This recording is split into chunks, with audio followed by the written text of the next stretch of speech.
Biggest myth about leadership. That leadership is learning how to control other people. It is Yeah, not. It's about learning how to lead yourself first. that's a powerful way. These individuals that I'm serving, they are people who, left to their own, they will literally not be able to survive. So for me, when I see them, I see a mission, I see a mandate upon, my life to be able to help these people to live lives that are full and to be able to help them maximize their potential. So for me, my faith guides, not only how I look at them, but how I serve them, how I also serve my staff, how I, just live my day-to-day life, because the Bible tells me anything that you do it as if you're doing it to the Lord. So for me, when I do my business, I am not looking at applause from man. I am not Mm, looking at the worldly standards. I am doing it and thinking at the back of my head, when I get to heaven, I want God to look at me and say, well done, good and faithful servant. So my faith, yeah, it is the foundation. It is not a backup plan, like for a lot of people. So for me, it is the foundation. It shapes everything that I do and who I am as a person and as a business owner. yeah. Belief is very important in everything that we do. Believing in yourself, believing in your passion, believing in your purpose, believing in God, and letting Him guide you through all the troubles that come through with your business, with your life. And I think you said something powerful. The validation that you're looking for is not from regular people here. The validation you're looking for is from someone higher up. You want at the end of the day for God to look at you and say, a job well done. Like, well done to what you're doing, helping people, and also remembering Him in your prayers. I think that's powerful. That's what grounds you. It looks like that's what grounds you. Yep, absolutely. It is what grounds me. Esther, welcome to my show, your leadership brand. Thank you, Felix. I'm excited to be here. Yeah, I'm so happy to be talking to you today because I want to know, how did Esther from Kenya, a group's home academy CEO, ended up in a Times Square Nasdaq tower? I'm curious to find out, and I'm sure our viewers are also curious. So before we start, why don't you introduce yourself and tell us who you are? Okay, so my name is Esther Mulili, and I am a mom to two young kids and a wife to my husband Emmanuel. And we own a healthcare company. We provide residential services for adults with mental illness and developmental disabilities. And I'm also a consultant for other people in the industry who own group homes. I help them attain operational excellence and also to learn how to scale their businesses without burning out. What you're doing is very important in our society today. A group home. Most people need care. Most people need somebody who loves them other than their family members, and their family members also need to continue with their life, with their professional life, and also find a way to always connect with their families. So I can see what you're doing is a very big mission and is going to help everyone. And I'm sure your legacy will be remembered. But my wife worked at a group home. After college, she had a biology major. After college, she traveled to South Africa for a few years. And then when she came back to the US, she started working at a group home. I think she worked there for like 5 years. But so through that, I have experiences about group home.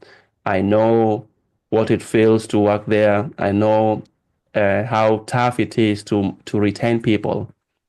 And for anybody watching, if you want to hear how Esther was able to help increase the revenue by 25% and also improve employee retention by 40%, stay tuned and wait to hear from Esther. So Esther, before we start, why don't you tell us about why is it so important for you to have faith in what you do as a foundation, even before the business?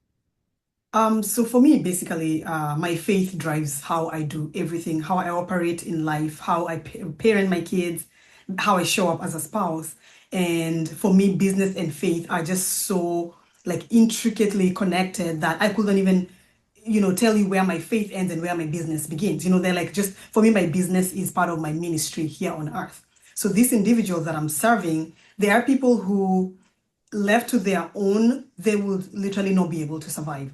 So for me, when I see them, I see a mission, I see a mandate upon, my life to be able to help these people to live lives that are full and to be able to help them maximize their potential. So for me, my faith guides, not only how I look at them, but how I serve them, how I also serve my staff, how I, just live my day-to-day life, because the Bible tells me anything that you do it as if you're doing it to the Lord. So for me, when I do my business, I am not looking at applause from man. I am not Mm. looking at the worldly standards. I am doing it and thinking at the back of my head, when I get to heaven, I want God to look at me and say, well done, good and faithful servant.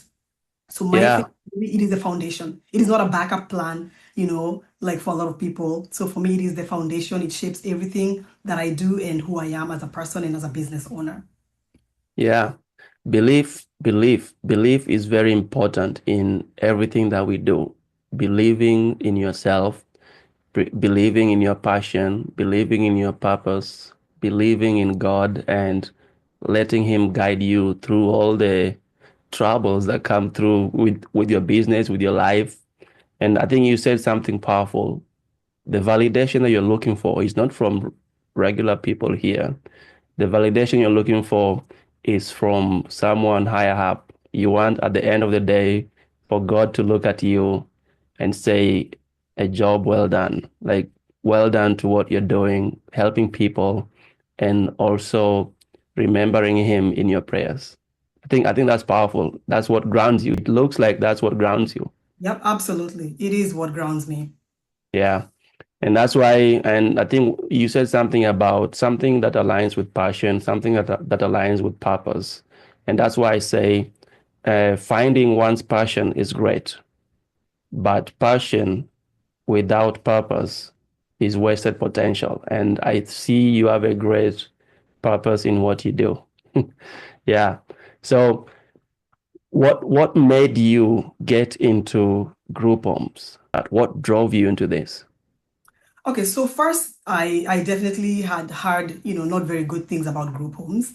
Everyone talks about group homes as a place where people get neglected, where people are not being taken care of.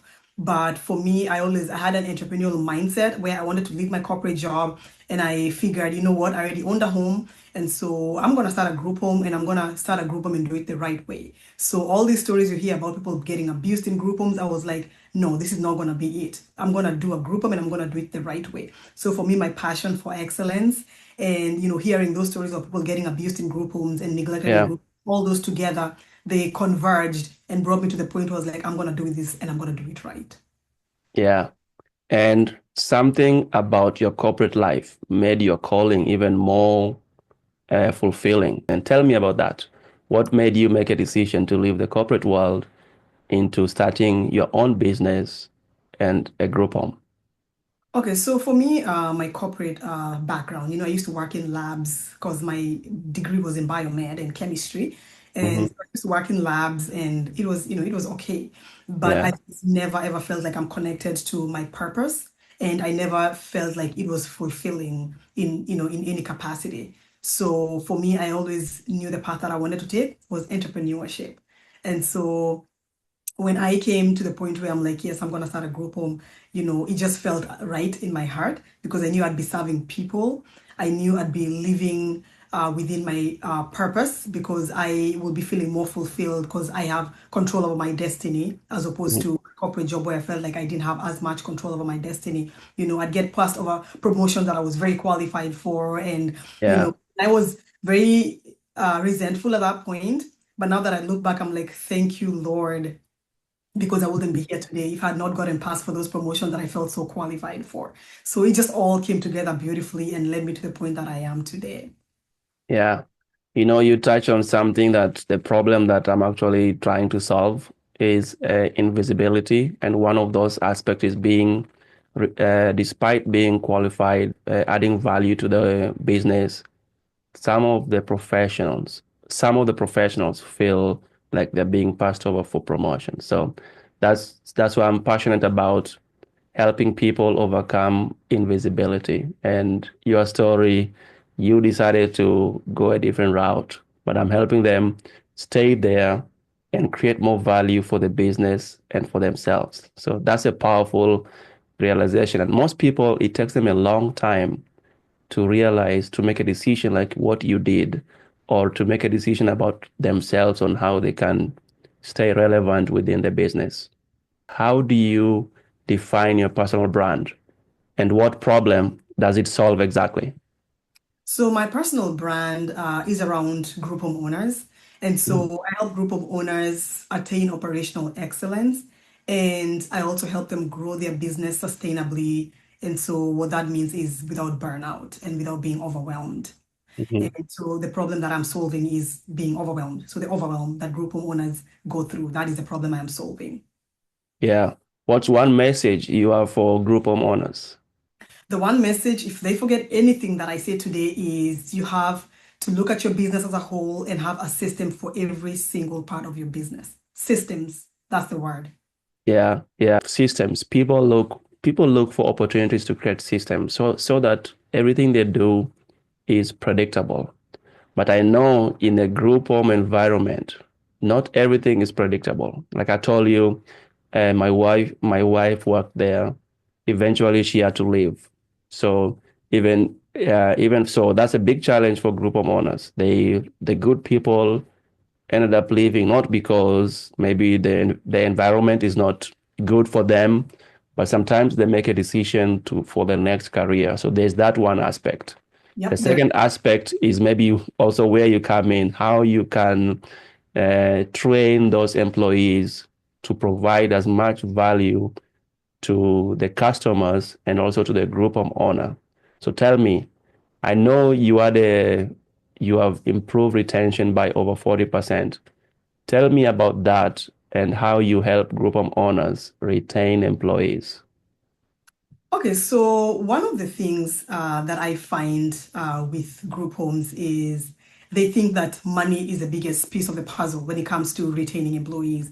And so Mhm. I'm going to pay my employees really well, which it's great to pay your employees well, but that is just really a drop in the ocean. You know, you have to have the right processes. For instance, your onboarding process has to be very, very solid because you can tell someone, okay, I'm going to pay you $25 an hour to be a caregiver and then bring them through the door. But if your onboarding process is not good, they're going to fall through the cracks and you're not going to see them. They're not going to show up to work. And then some Mhm. people have a solid onboarding system, but then the process for training those people is not great. So now you find this person is here, but then you're not providing the correct training, the resources for this person to do their job correctly. Yeah. And the other piece of the puzzle that is an absolute passion of mine is culture. The kind of culture that you provide in your group and for your employees, that will make you or break you. You know, people Mhm. when they quit a job, they are not quitting the job, they are leaving the environment. So you as a group of owner, you have to be so intentional about the kind of culture that you're creating for your employees. It is Mhm. everything. You can be paying your employee, just an okay wage based on, your income and how much you're able to pay them. But if your culture is phenomenal, they will stay. You can throw all the money in the world at them, but if your culture is not good, they are not going to stay. Yeah, I agree. I think that's a powerful one. So you mentioned two things: onboarding process and improving the culture.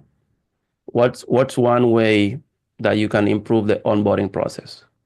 So having a process that is very well documented Mhm. from the day the person comes for the interview, what are the next steps? So we are talking about onboarding process from the interview, having expectation because people come to these group home jobs with one expectation that they are going to be sitting and helping others, helping the people in the group home go about their days. So what's one example of an activity that if somebody is interviewing, it will make him feel like that's where they belong or that's where he belongs or she belongs, that he can put all the effort they need to give the right care. So basically for us, interviews we ask like situational questions based on the residents in that house. Mhm. So, different homes have different kinds of residents with different behaviors, different temperaments. So during an interview, you might ask someone, something like, oh, there's a resident that likes to do A, B, and C, or say he likes to say this and this to the staff. How would you respond if they said that to you? Mhm. How would you respond if they told you this thing or if they acted a certain way? And based on somebody's answer, you can be able to determine whether this person will be a good fit or not a good fit, and whether or not, you just need to move on to the next person. Yeah, so a good question, like you have a specific question that weeds out the people that are there for short-term gain. Yep. And yeah, so that's for onboarding process. How about for culture? How do you improve? How do you improve? So now they are in and you want to maintain the culture. How do you improve it? It is one of those things, like we say, expectations. You mentioned expectations. You have Mm-hmm. to be very, very open with your expectations with your staff. This is what I Mm-hmm. expect from you. And also for me, I tell them this is what you expect from me. Yeah. These are two-way. I expect this from you, but then this is also what you can expect from me. I expect you to do your job, and to do it with excellence. And this is, you can expect me to provide you the tools and the resources you need to be able to do your job right. Mm-hmm. Because when employees have, expectations in place, they feel supported. When you're Mm-hmm. providing them the right trainings, they feel supported, and it feels like they're in a professional work environment. But then if you just Yeah. bring in and then you're not providing the training, the resources, that contributes to a negative culture where it feels like they don't know what they're doing. And then another thing that is very, very important in employee culture is gossip and Yeah. negativity. That is the one thing we are like Yeah. very, very serious about. Don't Mm-hmm. come and start gossiping about another staff. If you have a problem with somebody, take it to them, or both of you come to the management and let's deal with this issue. Yeah. Or some people, they love complaining. Oh my gosh, they just complain about everything. Yeah. And so what you find, somebody like that, they'll complain to everybody about everything. And by the time you know it, now everybody is grumpy, everyone is now complaining. And so those Yeah. people that are negative, you have to like take care of it really quickly. That is one of the Yeah. things. You have to take care of those negative people really, really quickly because they can really You bring have you. to take them out of the system. Yep. Yep. Yeah. Yes. Yeah. So actually, I have a personal experience with that too. I have a friend, another one, a friend of mine. His wife was working at a group home, and she was noticing that those people were not doing the right things. So it might feel like, let's say, it's not gossip, but she always reported them. Basically, if something is wrong, when you see something wrong, she reported them, and eventually when she wasn't able to attend to one of the duties that she was given, the other employees reported her, and because of that she was let go because everybody ganged around that decision, and then she had to leave. So you will run into that system where people click.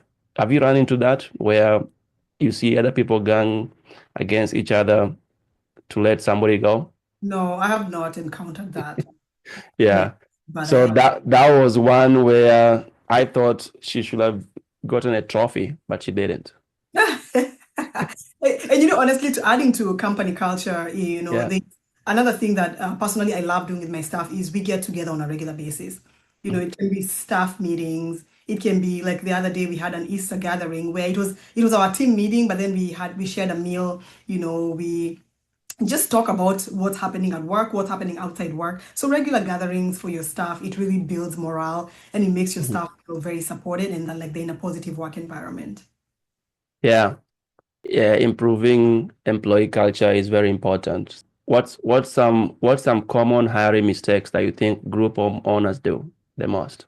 So one of the biggest one is a lot of group home owners are just, hiring because they need someone. They need someone to get the job done. And so they're very quick in the hiring process. And so what happens is they might skip some hiring steps. Yeah. And so they end up skipping things like, the proper onboarding that we were talking about. Hmm. They don't ask the situational questions. So you end up bringing in someone that's not a right fit for the organization. And then what you find is you end up having to fire this person or the person quits, and you end up just going through a series of hiring and firing people or hiring people and they're leaving. So it costs the company so much money and so much time. So Yeah. I tell people when you're hiring, hire slowly, take your time and hire slowly. Yeah. And maybe that's the reason why they still end up feeling overwhelmed. Tell me, why do you think they feel overwhelmed? So one of the reasons why group homeowners feel overwhelmed, of course, is because they're trying to do everything. You know, Mm-hmm. something I hear all the time is my employees can't do this and this, so I have to go and do it. But it's because, first of all, they probably hired the wrong person, you know, Mm-hmm. or number two, they have decent people, but they're not wanting to train them to do some of the things that this group of owner feels that they should do because they're the one that can do it correctly. And my mantra is if I can train someone to do a job as good as me, by maybe even 80%, that is good enough. That is good enough. The other 20%, we can keep adding on to. But these group homeowners feel like they need to do everything for their business. You find someone going shopping, they're coming to cook, they're coming to clean, they're doing the maintenance work, they're the administrative assistant, they're doing everything. And by the time they realize, they're burning out. Yeah. Yeah. That's why I think you talk about the power of delegating. Tell me about that. What is it about delegating that is important that can help group homeowners? So, what I tell people about delegating is, first of all, you have to have the right people. It's about having the right team first, people that you can actually trust. And then before you start delegating these things, you need to have a system in place because these group home owners, Yeah. everything is in their head. They don't have documented processes. So everything is in their head. And so even if they bring someone to delegate to, there's really no guidance. There's no path for them to follow. So Yeah. document and, write down your systems. Then when you find people that you can trust, start delegating some of these duties to them. Figure out what are some of the duties that I can delegate, and that could be things like administrative work can be easily delegated, like shopping for the house, making menus for the house. These are all things that can be easily delegated. There are some things that you cannot delegate to people, but look for simple tasks that you can actually delegate to people. Yeah, I think you have your own experience where you've gone through this, where you probably were doing everything yourself, and then you decide to start delegating, and that probably improved your business. So can you tell me about the turning point when you realized that you had to start delegating and how it felt to let some things go and just trust that your team can do it? Well, so when I, had my firstborn, I was, working with him and doing all the things. But then when we decided we want to grow our business and we had a second baby, at that point I had to choose, do I want the quality of my business to suffer because I'm trying to do it all. I'm trying to be a mom, I'm trying to be, CEO and do all the things. So for me, I had to make that hard decision of bringing somebody on board. And it was really Yeah. hard because I had never done that before. I had Hmm. never brought an assistant to help me with a lot of these tasks. So it was very hard at first, because I was like, I don't know I've never hired this kind of a position before, but when this person came in, we were able to figure out things together. She was able to take off so much of my workload. And even when we were expanding our businesses, I was really now laying a really good foundation with this individual, and we were able to Hmm. hire managers for the next business. And so for me now, delegation has become very, easy, and it's like second nature to me. Every time I get a task in front of me, I'm like, oh, I'm not doing this. I can delegate it to someone because I need to focus my time on growing our business and casting a vision for our business. So it's been great, and I highly recommend it to everybody that really wants to take to their business to the next level. They have to learn how to delegate. Yeah. So you talk about that people don't rise to the level of their goals, but they fall to the systems, to the level of their systems. Can you tell me more about that? So, when people set out to start a group home, everyone is like, I want to change the world, I want to transform lives. And then so they come, they start their business, and they don't document any of the processes that they are using, or they don't systemize anything that they are doing. So all the systems and processes, they are in their head. So without this person, the business cannot grow. So I tell group home owners, you need to systemize everything you are doing. Everything needs to be a system. As simple cleaning there needs to be a cleaning system. It helps you also gain consistency for your business. Yeah. Yeah. If you tell one person to clean a toilet, they're gonna clean it the way they clean it at home, right? You tell this other person they're gonna do it the way they do it at home. These people are doing the same task, but they're doing it differently. Hmm. So for Yeah. me, I will systemize every single thing. Everything needs to be a documented process. Yeah. It's Yeah. gonna it's gonna ease confusion for your staff as well because they're coming in and they know what is expected of them. Instead of, Yeah. oh, say to do this, I'm gonna do it how I think I know how to do it. So now you find 10 people doing one thing 10 different ways. And so there's no consistency. And with lack of consistency, then your standards are going down. Mhm. Yeah. And in general, people don't like systems. They don't like processes. They don't like following rules. Is there one revolutionary system that you use to train your group of owners to follow? Can you give an example? Something that maybe our viewers can understand more and relate to. So I know we like to say that people don't like, systems, don't like following rules. But for Hmm. me, I find that when I tell my staff why I'm asking them to do something a certain way, I have no issue with them complying to that thing. For instance, cleaning our homes, our houses that have to be cleaned every single day, floors mopped, like we have to clean every single part of the house every day, but they know why we're doing it. So you have to have buy-in from your staff, regardless of the system, regardless of the process. You have to explain to them why you're telling them to do it, and they will happily comply. If you explain to them, this is why we are doing this is the goal, and this is your role in making us get to this goal, they will comply.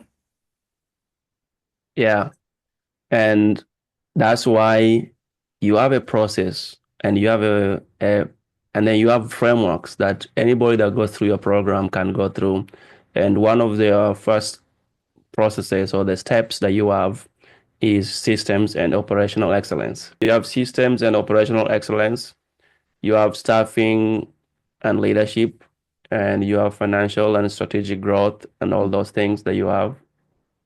And you have this scaling without burnout, so all those. Yes, yep. Yeah. And some of the other ones is things like creating a positive environment for your Mhm. residents, to thrive in. So let's talk about staffing and leadership as part of your process to help people adopt the system. What's anything unique that you do about training um, the group of owners to instill a culture of leadership in their business? So the most important thing, like I keep referring to, is the systems, Hmm. and literally having a system for every area of your business. Yeah. You- This is the foundation. You have to document all your processes, how you do things, and also why you're doing things. So Hmm. when I'm talking with a group home owner, we're talking about what are your goals as a group home, what are your values, what is your mission, and Hmm. then we're going down and now breaking down their business into, different areas and systemizing each and every one of those areas of their business based on this goal in mind. There's many aspects of leadership, and one aspect is being able to understand the direction or the business strategy and taking that strategy and passing it on to the employees and making sure that those employees are able to implement those into a systemized way. And I think that's where you come in, having a regular process that is repeatable. That brings me to my next question about repeatable. What's one mistake that you find group homeowners repeat all the time? One of the mistakes is definitely, trying to do it all because they don't want to give control of their business. They feel like, oh, if I give away control, then my business is going to fail. But it's actually the other way around. They end up doing too much. They end up burning out. The other thing that I want to say that group homeowners, do wrong all the time, like I said, is from the beginning, they don't, document their processes. So you find like somebody has two homes and they don't have a process of how they do things. If you ask them, what do you have a system that you follow? Do you have a process that you follow? They don't have anything, and if everything is in somebody's mind, you as a group homeowner, you're the system, Mhm. you're the process. So when you're not there, your business cannot grow. So I always tell group homeowners, you need to make sure you have a system that you use to operate your business. Yeah, and having a system is very important, especially when it comes to auditing. When if group homes are being audited, I think they're looking for a process, they're looking for a regular um list of activities that they use to run the home to make it a safe environment for these people. Can you tell me about what you tell people about the importance of auditing and how to prepare for that? Well, yeah, so audits are like, unnecessary evil in the industry. And Yeah. so what I see people is during an audit, they are so stressed out. But Mm-hmm. I've told people like repeatable times, and I think sometimes it sounds too good to be true. But I tell people if you stay audit ready, you don't have to get ready for an audit. Just stay audit ready. Mm-hmm. Don't let things fall by the wayside. And then during the audit, you're scrambling now to fix these things. Yeah. We have a system that we audit ourselves against on a regular basis. So by the time, the agency is coming to audit us annually or, every other year, we're in top shape. We're not scrambling because we have a system that we use to audit ourselves and we are constantly checking, okay, are we compliant in this and this area? Which areas do we need to improve upon?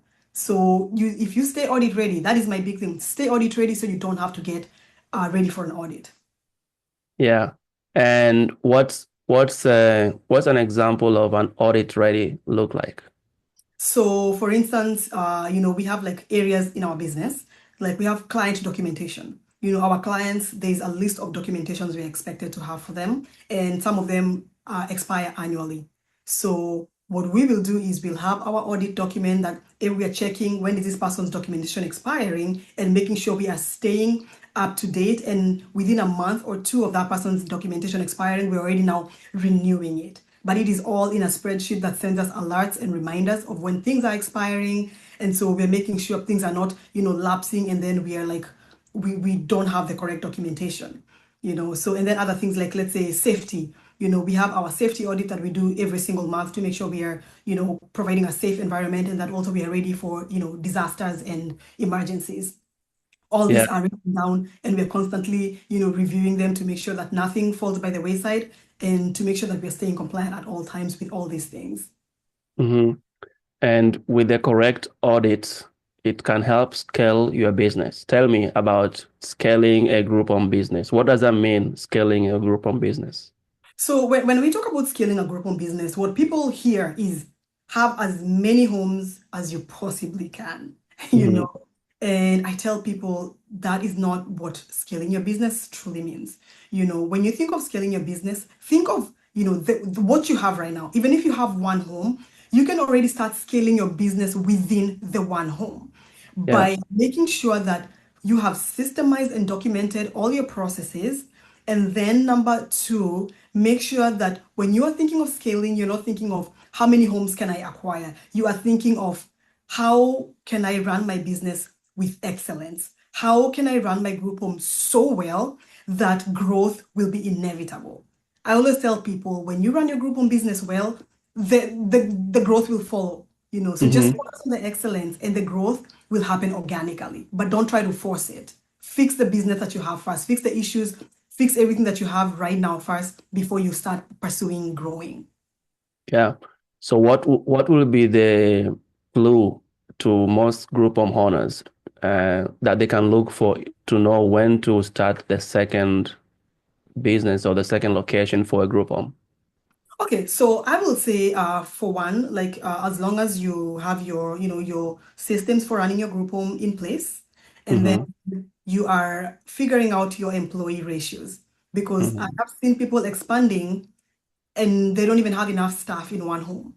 So now Yeah. you're trying to grow your business, you're already struggling in your one home. So if you're trying to grow your business, you need to make sure you understand how to staff your group home correctly. And then the other thing is you also need to understand how to fill your beds. You don't need to expand so quickly and then now you have multiple homes, but you don't have enough residents, you don't have enough staffing. So make sure your current home is running really well with staffing and with residents and with systems. And then now we can start having the discussion of moving, like getting to the next level by opening another home. Yeah. And within the scaling topic, you have a way of communicating this. Tell me about the wheel of excellence. What is that? It is it is just basically systems again. Yeah. It is, you evaluating all, your business as a whole and making Yeah. sure every area of your business is thriving. Is the financial aspect of your business thriving? Do you have your finances under control? Do you have your residents care under control? Do you have your staffing situation under control? So it is all these things that when they are all at 100%, they make this nice round wheel that, because when you have a wheel, you want the wheel to be round so it can glide and roll nicely. But then if some of Yeah. these things are not looking good or are lacking, then your wheel cannot really move forward.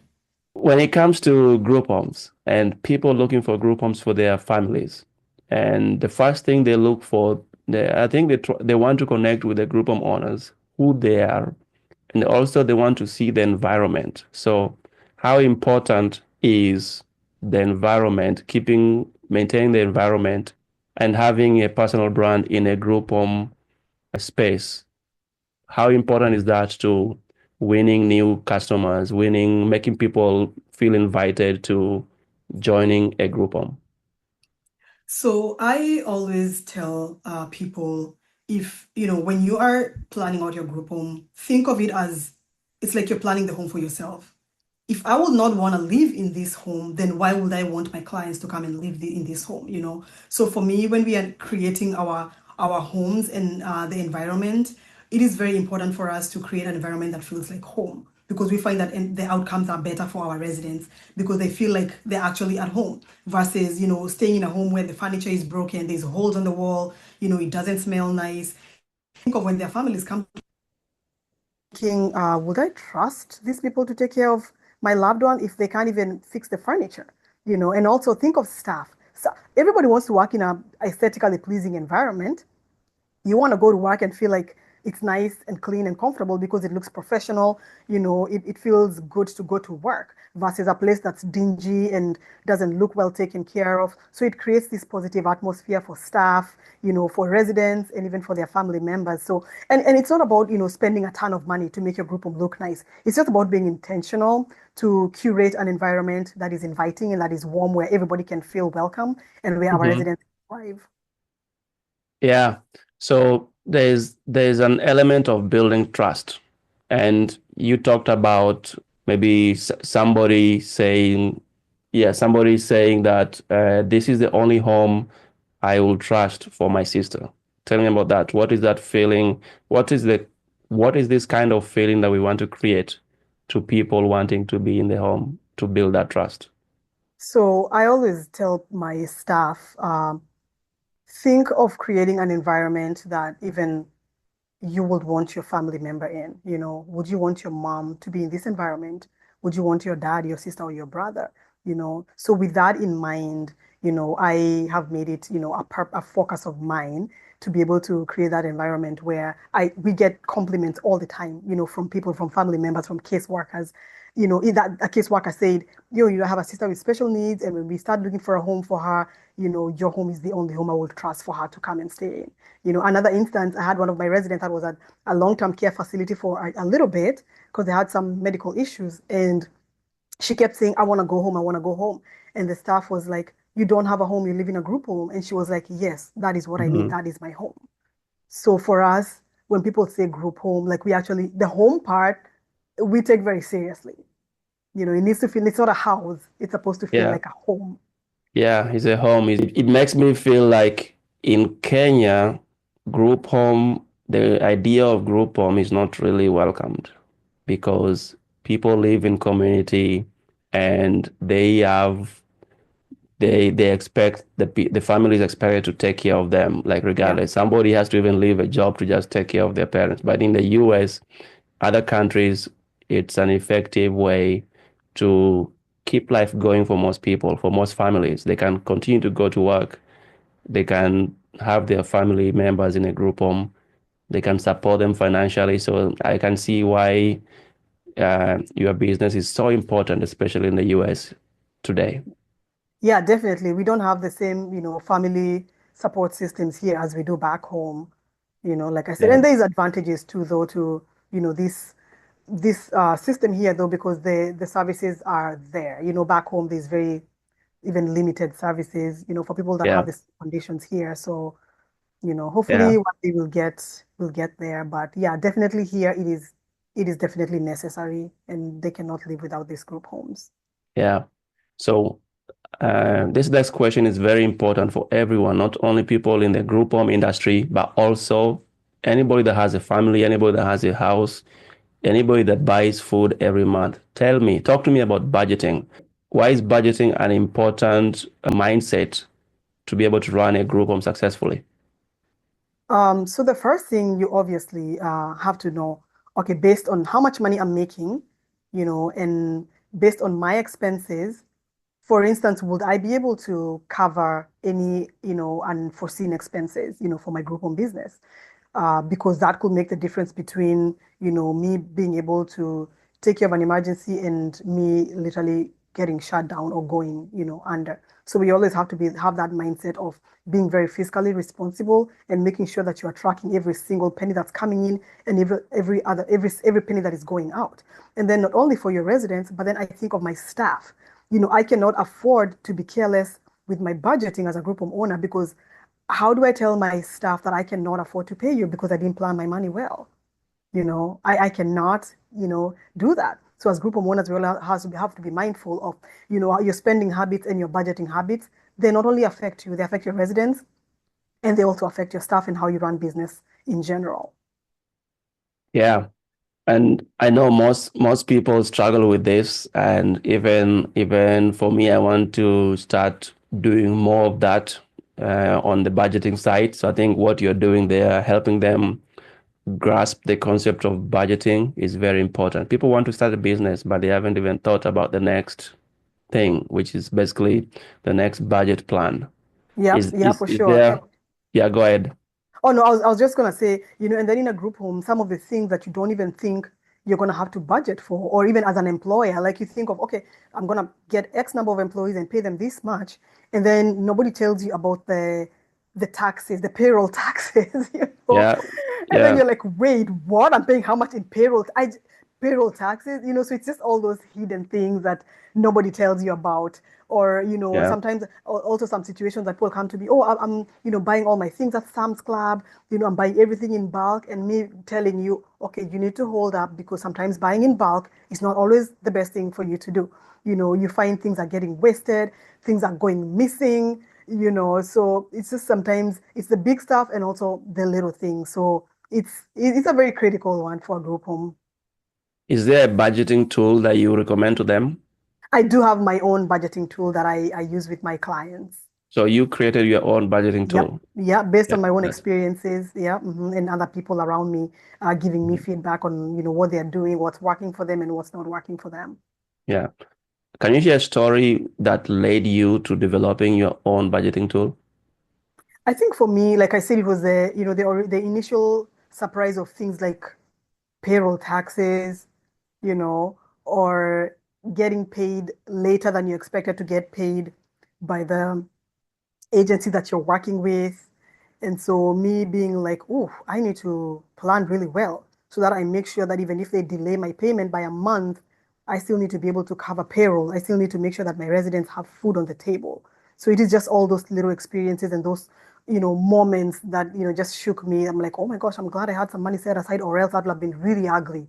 So it's just, things like that beyond, your control. Mhm. So there is the group home owners who have to worry about budgeting within the group homes. And then also there is the people that come into the group homes. Let's say somebody has a family and they want to understand the rates of um, recruiting somebody into the group home. What will you tell them? How to manage the rates that come with it?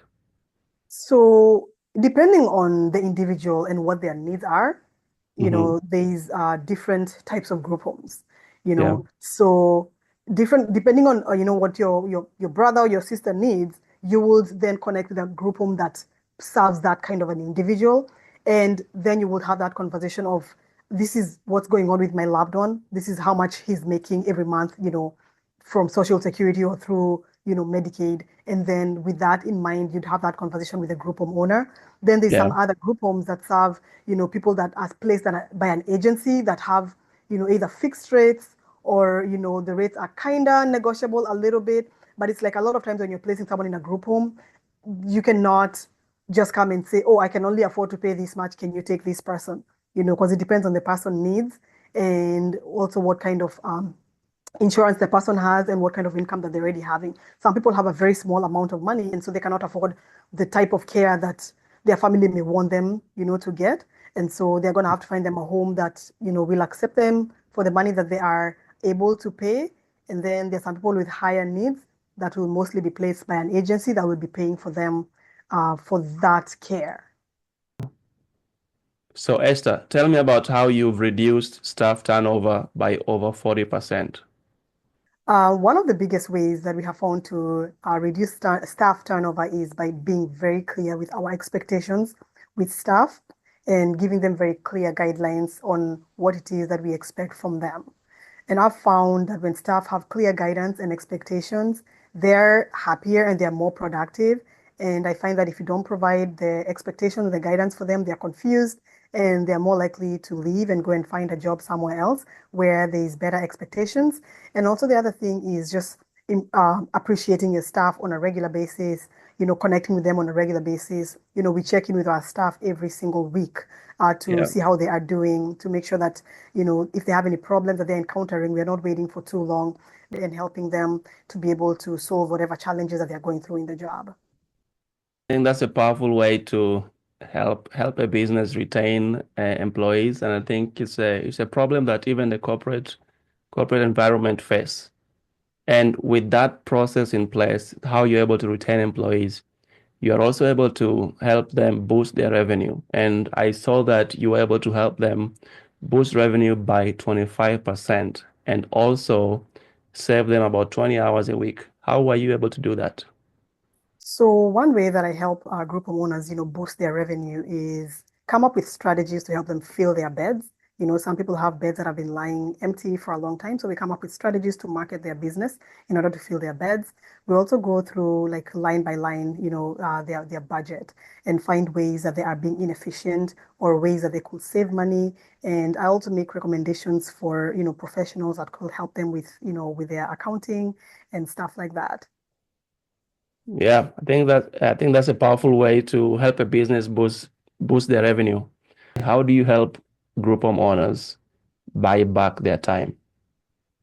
So a lot of group owners feel that giving away some tasks of their business is, giving up their power.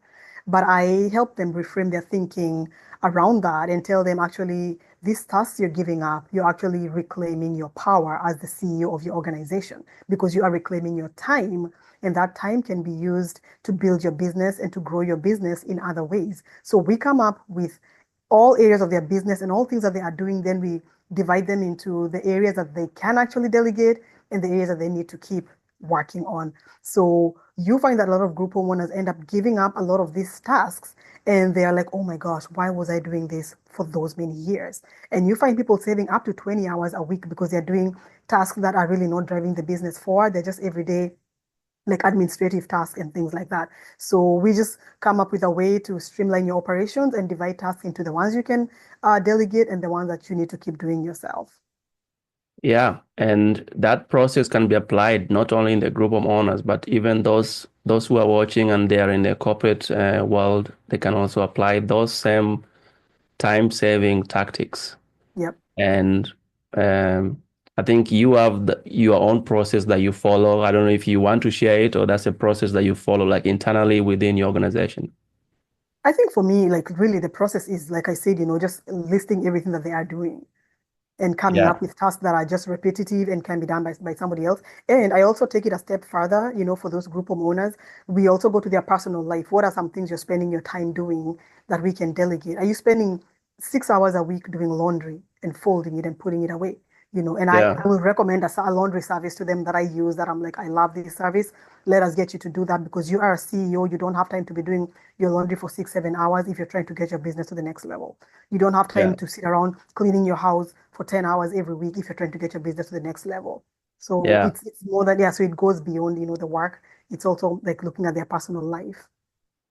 Yeah, and I think time is such a big thing. And most people ask me, Felix, where do you find the time? Where do you find the time? I even asked Trey this question. I told Trey this question and he said, that should be your next book. So everybody wants to know that answer. Where do you find time? I'm still thinking about that, but one answer I'm coming up with is to live a simple life. Hmm. So, but I don't know about that yet. So we'll What does it see. mean to live a simple life, though? Yeah. Some people want to complicate their lives. They are maybe overthinking things, but if they structure their life to simplify their life, to simplify the problem that they solve, and just focus on that one thing, like simplification comes into mind, I Hmm. think. So, Absolutely. and now to one of our biggest question in this podcast. Can you tell me, do you have a personal brand symbol, and how do you use it every day in your life? So when I think of a personal brand symbol, I can relate closest to like a stream or like a river that is running down hill and has like lush green pastures and big trees that it is nurturing, and Yeah. those trees are bearing fruit.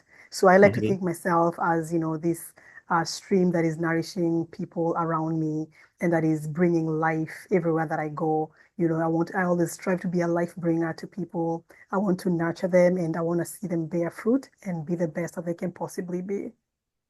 Yeah, there's so much nature involved in your personal brand symbol. Why is that?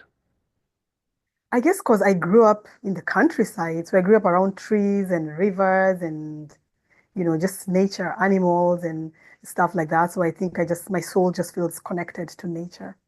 Yeah.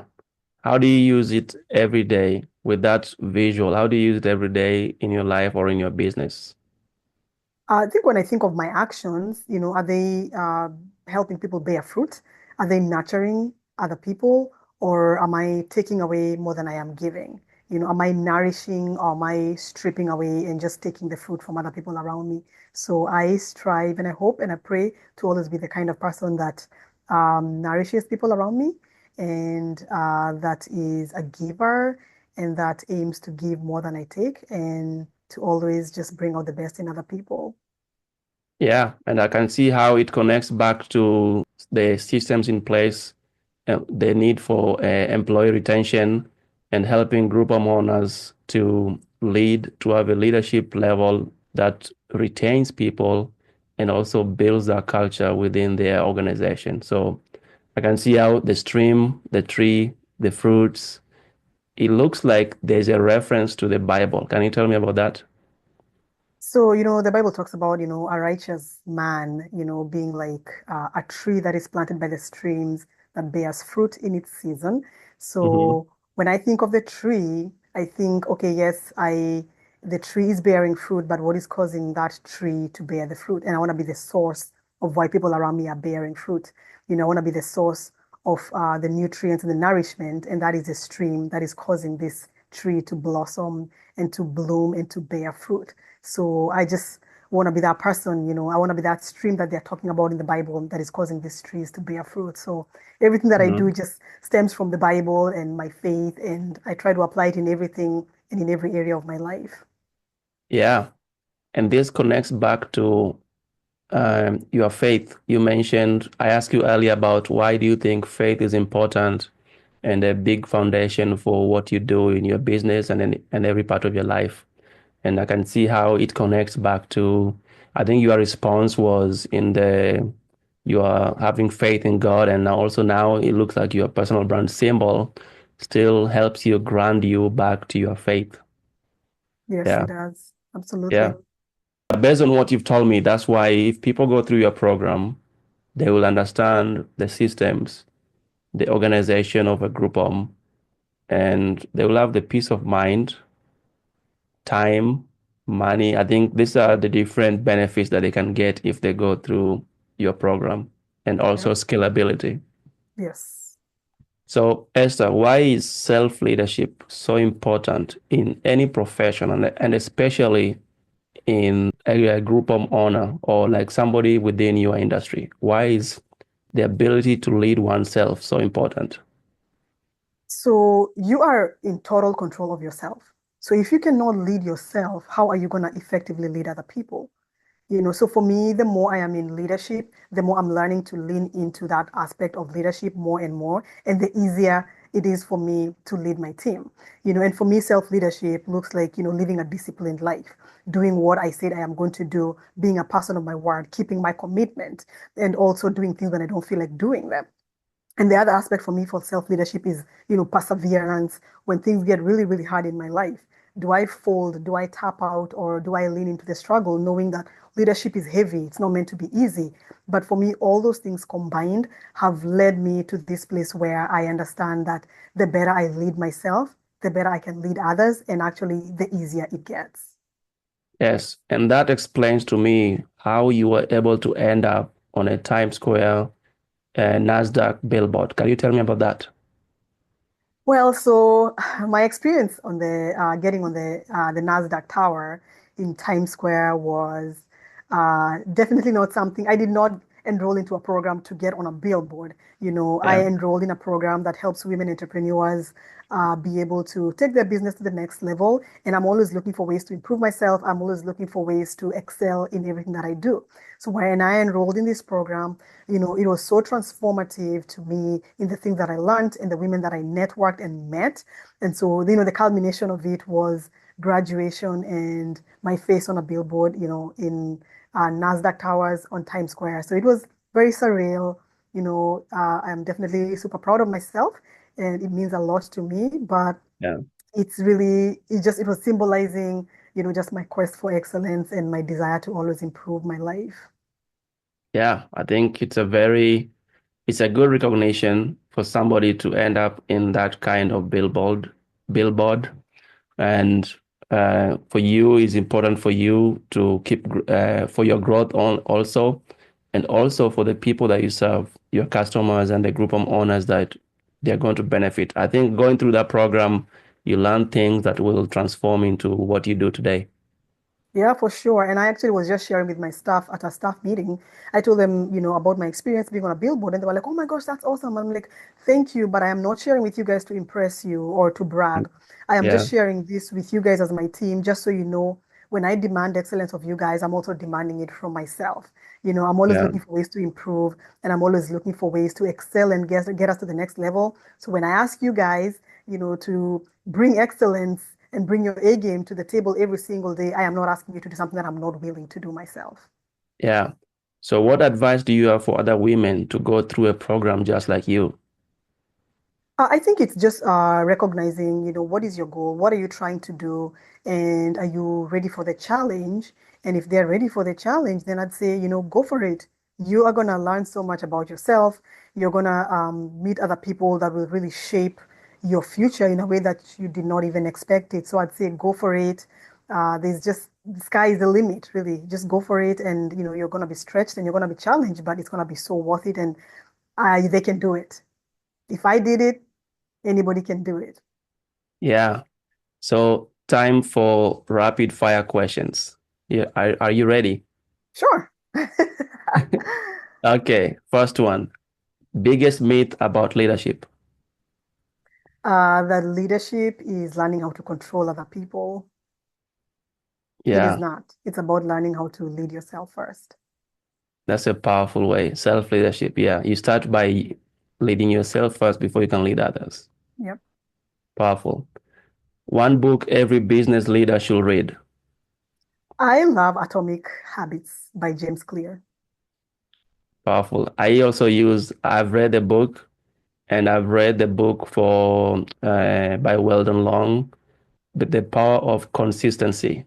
Oh, And nice. when you combine both books, you will see that you can actually eliminate any habit. So I Oh, agree with that okay. book. Morning routine or a night owl? And night owl. Why? I guess my body just works better after my kids go to bed and I feel like I don't feel rushed. So then I Yeah, can get some more work done after everybody's in bed. Yeah. yeah. One thing people always get wrong about you. That I am not friendly. I guess I have a serious face and a very stern countenance, so people think I'm not friendly or that I'm not nice, but that's not true. Yeah, that's a powerful feedback. Don't be scared of me when you see me. You can come talk to me. I don't bite. Yeah. Is Esther friendly? I know, I Yeah. actually am, yeah. If you weren't in this industry, what would it be? Oh man, that's a tough one. I would probably Own another service. It will be a service-based business for sure. Hmm. Not sure which one, but yeah, a service-based business. Okay.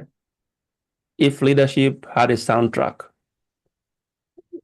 what will your theme song be? Oh man. Let's see. Probably something like Ain't no mountain high enough. You Yeah, which song is know that that? song? You don't know that song? Is Oh that my gosh, that's a A very old Christian song. song? No, it's not actually. It just Yeah. says, Ain't no mountain high enough, ain't no valley low enough to keep me from Okay. getting to you. So Yeah. I'd be singing to my goals. Nothing can keep me from my goals. Yeah, that's a great theme song. What What's what's next? yours? I want to know yours. So last week I interviewed Tayo Yeah. and the answer was oh Oh, Clementine. Yeah, Clementine. okay. I don't think I know it. It talks about the condolence. Oh, okay. So it's a good song. Maybe you should listen to it. I will listen to it. I play it a few times. It's a very good story. It's a Oh, okay. question that I came up with. I haven't thought of it myself. So maybe you guys are empowering me to listen to more songs. Yeah, there you go. Yep. What's next for you? What big adventure do you have planned in the horizon? It's honestly figuring ways to bring my business to the next level, to grow and just keep growing, really, and just take some big, scary steps and not to be so scared. Sometimes I can, be a little hesitant to take on things if I'm not sure of the outcome. So really, I'm just trying to think of ways I can just keep pushing myself regardless of the outcome and regardless of how big the thing looks. So really, it's just pushing Yeah. myself to attain the next thing and to go to the next level and to be less scared or do things even when I'm scared, I guess. Hmm. Yeah. So I have a quote that says, The other side of fear is the fierce overcoming of fear itself." So Mm. when you realize that you have overcome that fear is a big thing. You have a webinar coming up. Can you tell us about I that? do. I do have a webinar coming up on May 1st at 1 p.m. Eastern Time. This webinar is specifically for group home owners who want to learn how to grow their business sustainably without burning out. And if you're dealing with staffing issues, retention issues, I want to see you at that webinar. You are going to walk away with actionable strategies that are going to help you improve your staff retention game. And I hopefully you can spare 1 hour of your time to attend this webinar because it is a total game changer. Yeah, I think that's where they're also going to find out more about how you were able to boost revenue by 25% and also improve employee retention by 40%. I think that's where I saw those numbers come in. Yes, yes, for sure. And also other things that we're going to be covering is, how to, boost morale for your staff, obviously, and then how Mhm. to improve staff satisfaction. What's your favorite system or tool that you can't live without? So any EMR, which is electronic medical records, for my business, there's several Mhm. brands of them, Yeah, so just one of those. We have one that we use that we absolutely love, and it has really revolutionized how we do our business, and it's really streamlined our operations. So I'd say an electronic medical record system of whatever kind. good. So since you talk about audits and you train people about being audit ready, on the audit day, are you calm or anxious on the Oh, audit very day? calm, very calm. And we have so many wonderful audits under our belts that we always like we know what to expect. So it's Hmm. usually a really good time, really. Yeah, and that's why you train your people to have confidence in even during the audit days. Yep, yep, yeah. Nobody's walking around or running around panicking. Everyone is prepared. Yeah. So if you had a chance to be on the billboard again, on the Nasdaq billboard again, what would it say? What will it say? Probably something like she felt the fear and fought through it anyway. Yeah. Yep. This is Esther felt the fear and fought through it. Yep. Yep. Yep. I think it should maybe also say create a system for every area of your life. Yes, yes, sir. Yes, create a system for every area of your life. I Yeah, love it. I love it. And I honestly, and I think it could say a lot of things. Maybe it could also say something like, chase excellence, not money. Or yeah, when you chase excellence, money will chase you. Something like yeah, that. Yeah, when you yeah, chase excellence, money will chase you. yeah. Money will come afterwards. Yeah, Yeah. money will come afterwards. Yeah. What's one advice do you have for our viewers that you want to leave them with? Honestly, the advice that I have for you viewers, specifically the ones in the group home industry is, just focus on excellence. Don't chase money. When you focus on excellence, money will come organically, but focus on, doing your best. And excellence does not mean perfection, but it means consistently delivering at a high standard. Yeah, yeah. Excellence. There's power in excellence. Having excellence in every area of your life, even if it's a bit of an excellence, improves overall growth. Yeah, yes, it Yeah. does. So if people want to get to know you more and want to find you, where can they find you? They can find me on Facebook, TikTok, Instagram, LinkedIn. If you just search Group Home Academy, you will see me, follow me on either one of those platforms, or you can even send me a DM and I'd be happy to respond. Yeah. So Esther, I got a chance to be in the same event with you earlier this year, and we talked and I learned about your business in group home. And I remember you were asking questions around um, employee retention, especially in group home. And I think you are researching. This is an area where you've researched enough. And I think people are going to benefit from your services and also from your faith. You are leading your personal faith and the way you are leading, having faith as a foundation and guidance in your business and your life. I think that's powerful. Most people don't have that. And you talked about the systems, the power of systems. Having systems in every aspect of your life helps advance career growth or your business growth or even in the professional level. Thank you. And with all that, you ended up on the billboard. I think I'm wishing that my face will be on the billboard one of these days. I don't know how much noise I will make on social media if my face was there. So we will wait and see. We will wait and see. I think for now I just have to Photoshop mine into whatever picture you have now. So I want to see that. yeah, yeah. Thank you very much for being on the show. Uh, your leadership brand. Thank you so much, Felix.